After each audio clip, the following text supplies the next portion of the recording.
என் தங்கப்பிள்ளையே, இன்று உன் வராகி அம்மா மீண்டும் உனக்கு ஒரு அதிசக்தி வாய்ந்த பதிவினை கொண்டு ஓடோடி வந்திருக்கின்றேன். என் பிள்ளையே, நாளைய மங்கள வெள்ளிக்கிழமையினுடைய வெற்றி விடியலில் உன்னுடைய இல்லத்திற்கு ஒருவர் வந்தே தீருவேன் என்று அடம் பிடித்து கொண்டிருக்கின்றார். ஆனால் அவர் உன் இல்லத்திற்கு வர வேண்டும் என்றால் இந்த ஒரு விஷயம் உன் இல்லத்தில் நிச்சயமாக இருக்கக்கூடாது. அதையும் மீறி இருந்து விட்டது என்றால் உன் இல்லம் தேடி வருகின்ற இவர் உன் இல்லத்திற்குள் வராமலேயே திரும்பி சென்றுவிட வாய்ப்புகள் அதிகம். ஏன் அம்மா உனக்கு இந்த விஷயத்திற்கு இத்தனை முக்கியத்துவம் கொடுத்து சொல்கிறேன் என்றால், அவர் உன் இல்லத்திற்குள் வருவது மிகவும் நல்லது. மற்ற நாட்களில் எல்லாம் இவரை உள்ளே அழைக்கக்கூடாது, இவர் உள்ளே வரக்கூடாது என்று சொல்கின்ற இந்த வராகியானவள் நாளை இவர்தான் உன் இல்லத்திற்கு வர வேண்டும் என்று சொல்கின்றேன். நான் சொல்லும் பொழுது உனக்கு குழப்பமாக இருக்கின்றதா? என் பிள்ளையே, குழப்பமாக இருந்தாலும் இந்த விஷயத்தை என்னவென்று நீ நிச்சயமாக தெரிந்து கொள்ள வேண்டும்.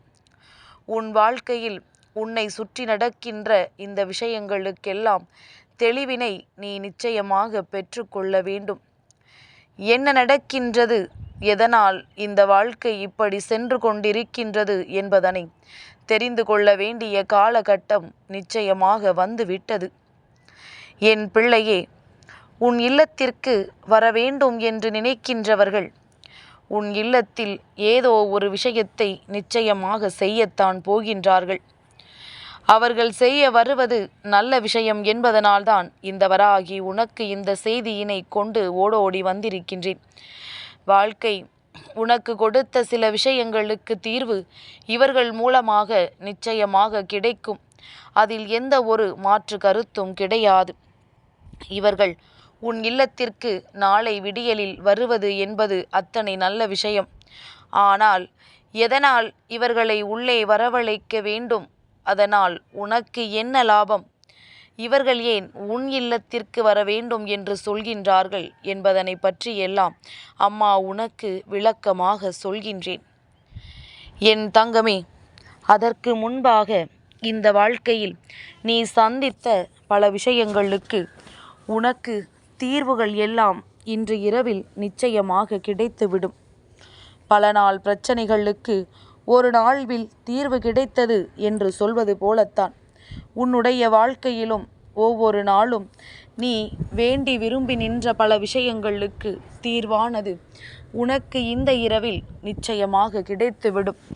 ஏனென்றால் இன்று சிவராத்திரியினுடைய இரவல்லவா? அதனால் இன்று இரவில் அதை நீ நிச்சயமாக பெற்றுக்கொண்டு நாளைய விடியலில் நான் சொல்கின்ற இவரை உன் இல்லத்திற்கு நீ வரவேற்க வேண்டும். என் குழந்தை, அம்மா சொன்னால் அதில் 1000 அர்த்தங்கள் இருக்கும் என்பது உனக்கு நன்றாக உணர்ந்த விஷயம்தானே. இந்த வராகி ஒரு விஷயத்தை உன்னிடத்தில் ஓடி ஓடி வந்து சொல்கிறேன் என்றால் அது நிச்சயமாக இந்த வாழ்க்கையில் உனக்கான நல்ல விஷயம் என்பதனை நீ தெரிந்து கொண்டு வைத்திருக்கின்றாயல்லவா? அப்படி இருக்கும் பொழுது நிச்சயமாக என்னுடைய அன்பினை நீ இன்று உணர்ந்து கொள்ள வேண்டும். இதனை தெரிந்து கொண்டு உன் வாழ்க்கையில் நிச்சயமாக உடனே அதை நீ ஏற்றுக்கொண்டு உன் இல்லத்திற்குள் வரவழைத்து விட வேண்டும். அப்படி நீ செய்து விட்டாய் என்றால் நாளைய விடியலில் நீ மட்டுமல்ல, உன்னுடைய குடும்பத்தில் இருக்கின்ற ஒவ்வொருவருக்கும் முழுமையான மனமகிழ்ச்சி கிடைக்கும். நான் சொல்கின்ற இந்த விஷயங்களை மட்டும் நீ நாளை செய்யாமல் இருக்க வேண்டும். முதலாவதாக என் பிள்ளை, நாளை உன் இல்லத்திற்குள் இவர்கள் வரும் பொழுது அங்கே எந்த விதமான சண்டை சச்சரவுகளும் இருக்கக்கூடாது. ஒருவருக்கொருவர் போட்டி போடுவது, ஒருவருக்கொருவர் தேவையில்லாத வார்த்தைகளை பேசுவது, தேவையில்லாத விஷயங்களை பேசிக்கொண்டிருப்பது என்று யாரும் யாரையும் காயப்படுத்தாமல் இருக்க வேண்டும். குறிப்பாக கண்ணீரை யாரும் சிந்திவிடக்கூடாது. மனம் நிறைய அன்போடுதான் இவர்களை அங்கே வரவழைக்க வேண்டும். ஏனென்றால் அவர்கள் எதிர்பார்த்து வருகின்ற விஷயமே உன்னுடைய உண்மையான அன்புதானே. அப்படி என்றால் உன் இல்லத்திற்கு நாளை வரவிருக்கின்றது யார்? உன்னுடைய சந்தோஷத்தை கண்டு மனமகிழப் போவது யார்? ஏனென்றால் சுற்றி இருக்கின்ற இந்த மனிதர்கள் எல்லாம் அப்படி கிடையாது. நல்லது நடந்து விட்டால் நமக்கு நல்லது நடந்து விட்டதே என்று நாம் சந்தோஷப்படும் பொழுது இவர்களுக்கெல்லாம் எப்படி நல்லது நடந்தது என்று அவர்கள் அங்கே கண்ணீர் வடித்து கொண்டிருப்பார்கள். இப்படிப்பட்ட இந்த உலகத்தில் உனக்கு நல்லது நினைக்க யார் வரப்போகின்றார் என்று சற்று சிந்தித்துதான் பார்க்க வேண்டும். என் பிள்ளையே, அப்படி உன்னுடைய மனதில் இருக்கின்ற இந்த விஷயம் உன் வாழ்க்கையில் அப்படியே மெய்யாக்கி தர வரப்போகின்ற இவர் யாராக இருக்க முடியும்?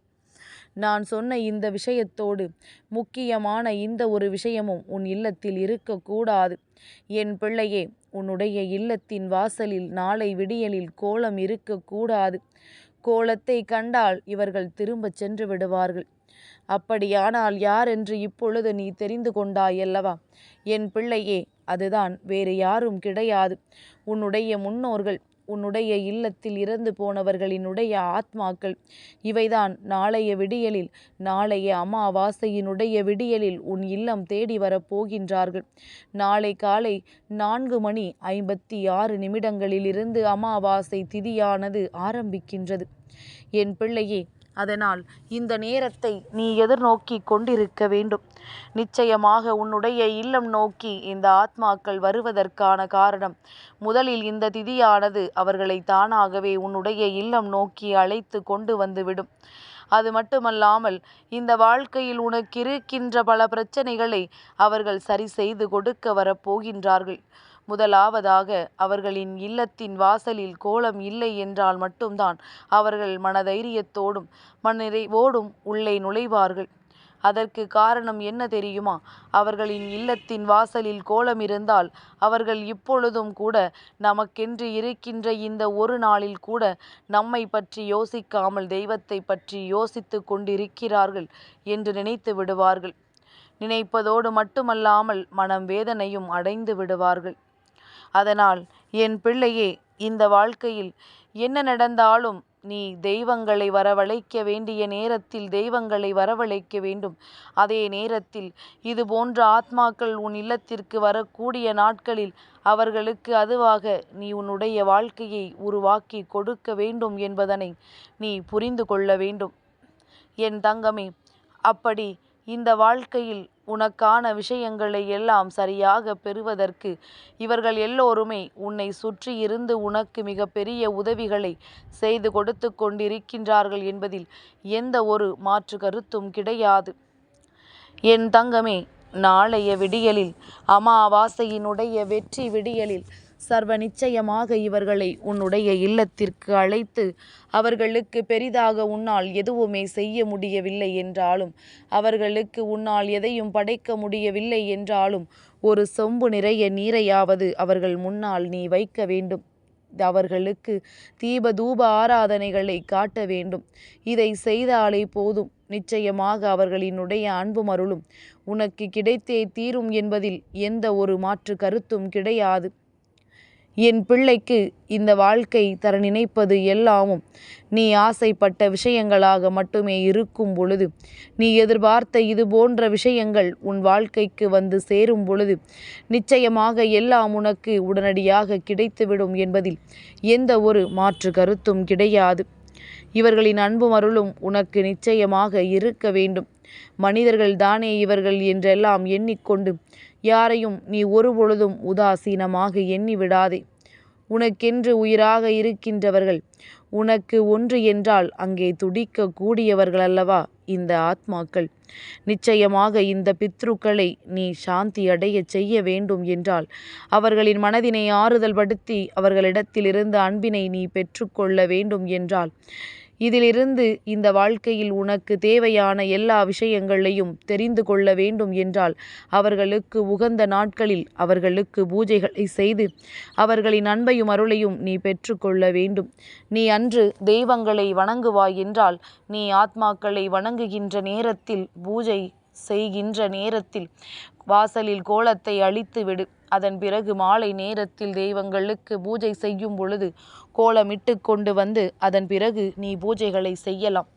என் பிள்ளையே, நான் சொல்வதை சரியாக கவனித்திருந்தால் நிச்சயமாக நாளைய விடியலை நீ உனதாக்கிக் கொள்வாய் என்பதில் எனக்கு எந்த ஒரு மாற்று கருத்தும் கிடையாது.